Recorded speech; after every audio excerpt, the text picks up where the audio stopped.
Hey there, welcome to Wealth Bites. I have a question for you before I start, and I actually want you to answer it in your head, not just nod along. When did you last check your sleep score? I know it's a weird question for me. For most of you listening, and I know who listens to this, it was probably this morning. Some of you checked your heart rate variability too, your resting heart rate, and also a few of you know your VO2 max to one decimal place. Okay, here's the other one. When did you last work out your effective tax rate? Not your salary, not your bracket, not how much you're spending, the actual percentage of everything you earn that leaves and never comes back. Yep, that's the gap right there for you. And that is what I'll be talking about today in my episode. So, welcome back to episode number 21 of Wealth Bites. I am Mo Showman, and this is the only show for tech professionals in Australia who are earning very good money and quietly wondering why that hasn't turned into freedom they thought it would.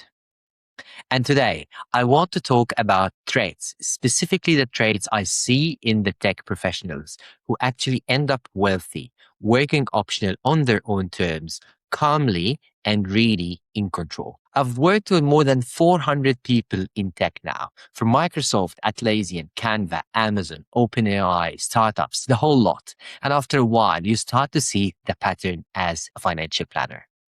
The part that surprised me when I first noticed it is that the people who get there, it's almost never because they are smarter with their spreadsheets.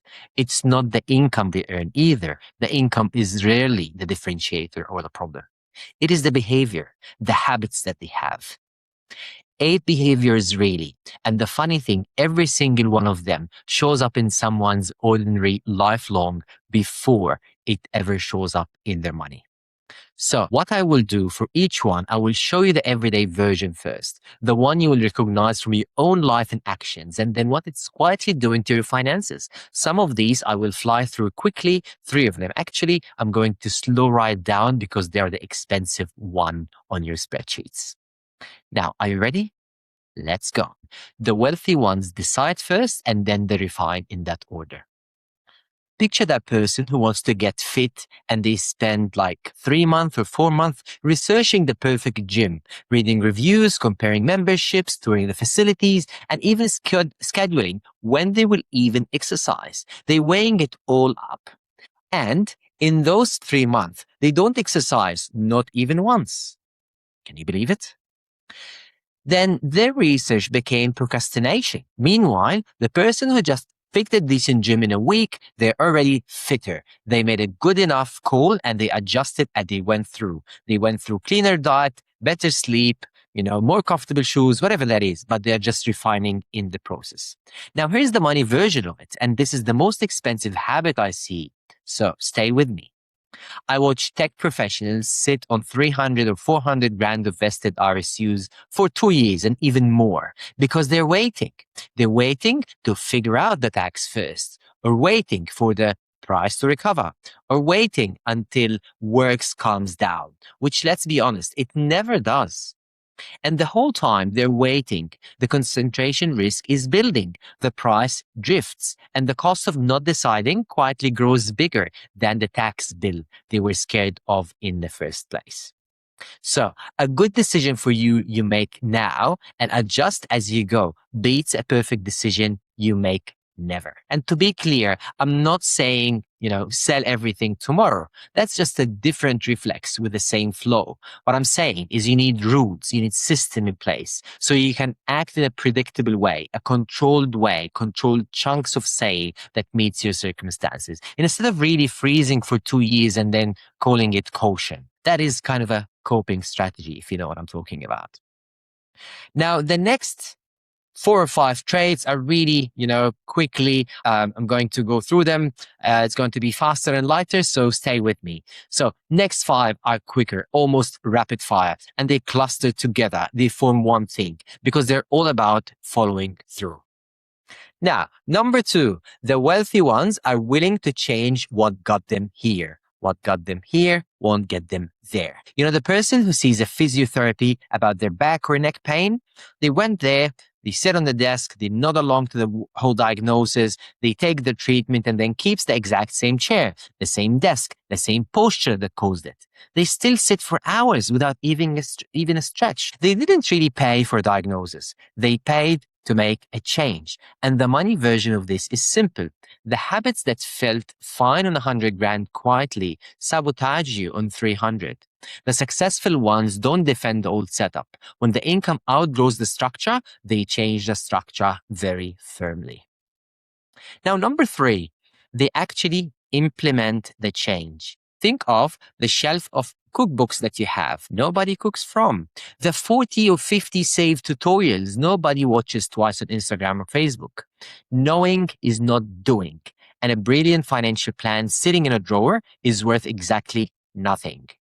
Really nothing. A 7 out of 10 plan you actually execute beats a 10 out of 10 plan you just admired. So this is really number 3. Number 4, they show up prepared. If you ask a builder for a quote to your renovation with no measurements, no photos, no budget, the quote you will get will be back is worth what you put in. Same with money. The people who make real progress turn up with their numbers, their goals, and on actual intention to engage. Them and maybe their partner or their accountant, whatever that is, they are really intentional about making change. Now, number 5 for you, they close the loop. So this is the one person in the group chat you have who goes quiet while everyone trying to lock in a holiday and the whole trip stalls on their silence. A fast no, not right now, or a yes, I'm excited is worth more than a slow nothing. Momentum really dies in silence, and the wealthy knows that quite well. They take a decision. They have a framework to take decisions. Number 6, they believe in maintenance. They maintain. They don't set and forget. Nobody really services their cars once and calls it roadworthy forever, right? The mechanic won't allow it. So nobody skips the dentist for 10 years and expects good news, but people do exactly that with their financial structures. They build it once, walk away and wonder why it stopped fitting. What's happening in my system? Your life keeps changing. The system keeps changing. The government changes everything. So it's a new role, a new vest, a new baby, new tax rules, whatever that is, the plan has to be a living thing for you. So you need to adapt, optimize, grow, and then repeat. I can't count how many times a client came to me thinking the plan they had 3 or 4 years ago is still working for them. And then they discovered it's actually now harming them. It's working against them, not for them. Is that where you want to be? Now, rule number 7, buying back time ruthlessly. So I'm really slowing down on this one. This one is a big one. The wealthy ones buy back their time ruthlessly without discussion. Simple example in today's world, mowing your lawn. It would cost you what? $50 to have someone do it for you, or an hour on a Saturday to do it for yourself? Now, if that hour spent on your career or your health, going to the gym, or your kids, playing with them, doing Legos, this is worth multiples of $50. And for almost everyone listening, it clearly is. Then the math has already made the decision for you. You don't agonize over it. You run the numbers once and you outsource everything that fails your test. Most of you already do this with the loan, with the cleaning, with the food delivery. So here's the question for you. What is the most expensive DIY job you're still insisting on doing yourself? For a lot of tech professionals, it's their own financial strategy. Believe it or not, I still meet tech professionals doing their own tax return on a 400 and 500K and even 3 investment properties. Actually, one of them recently had to redo his tax returns for the last 3 years through an accountant because he missed on a $12,000 returns. That is a very expensive exercise. You don't want to do it yourself. You're smart. You can research anything. So you tell yourself, okay, I'll get to do it. I can do it. And then you spend your evenings half understanding Division 293, second guessing an RSU sale, reading 3 contradictory Reddits and Reels at 11 p.m. at night. This is not how you get wealthy. That time is your scarcest, highest value. You cannot reverse back time. You can't get it back. So being an amateur at your own money, the same person who is not happy to pay someone to mow the lawn will burn hours playing weekend expert on the one thing where the mistakes actually cost 6 figures. So buying back time isn't really about the loan. It's about being honest about which problems are worth your attention and worth solving yourself, and which ones are costing you far more than you'll ever save. Now, the last one, it's very close to me. Treat your body as an asset. This is really ties everything together. The wealthy ones treat their body as the asset that funds everything else. Look, you would never run a 200 grand server cluster with no monitoring, no maintenance, window, no redundancy. You'd never do it. It would be negligent, right? And yet, a lot of high earners run their own body exactly like that. No real sleep, no recovery, no checkups, and they just assume it will keep returning the same income forever while they're burning out without noticing. So the thing that people miss, your income is your single biggest financial asset. Every contribution, every investment, every plan you will ever build and everything you achieved before, all of it is funded by your ability to keep earning. I always tell my clients, if you have a money printing machine in your garage, would you insure it? And definitely 10 out of 10 times, they say 100% we will insure it and keep it and maintain it. Now, are you doing this for yourself? You're not.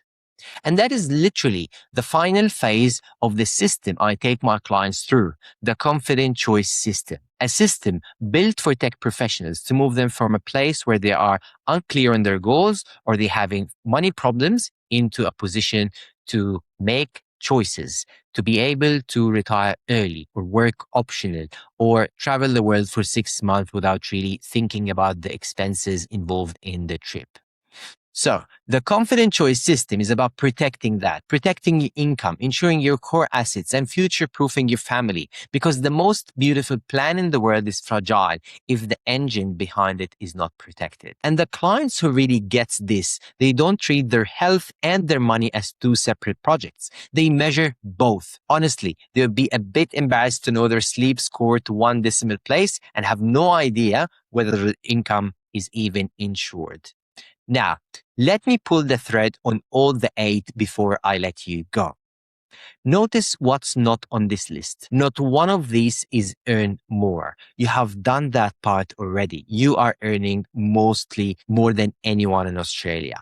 The income isn't the problem. Every single one of these is behavior. It's deciding, changing, implementing, preparing, communicating, maintaining and valuing your time, protecting that engine that is making money, that is there for the future of themselves and their family.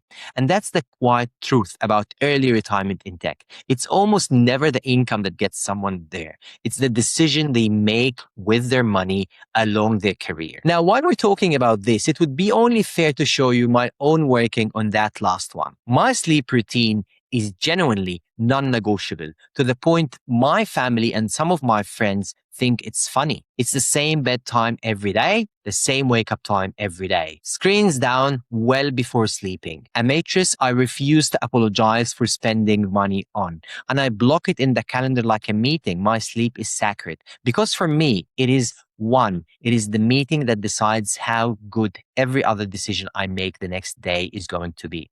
And I took years to learn the next bit. I actually take time off.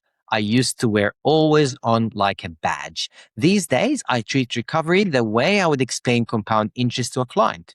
A standing massage appointment every couple of weeks, a proper week away with the family every 3 months, and 2 big holidays during the year. I can't really work for 12 months straight. So I do have a working holiday in July and then a complete holiday in December and January. None of this is indulgence. It is maintenance on the asset that pays for everything else. I'm making sure that I'm fit, healthy, and able to go on. I'm making myself a sustainable asset. So here is what I would leave you with. Of those 8, which one made you flinch? Because that's usually the one costing you the most. Sit with that this week. You don't have to fix all 8. Just be honest about one of them.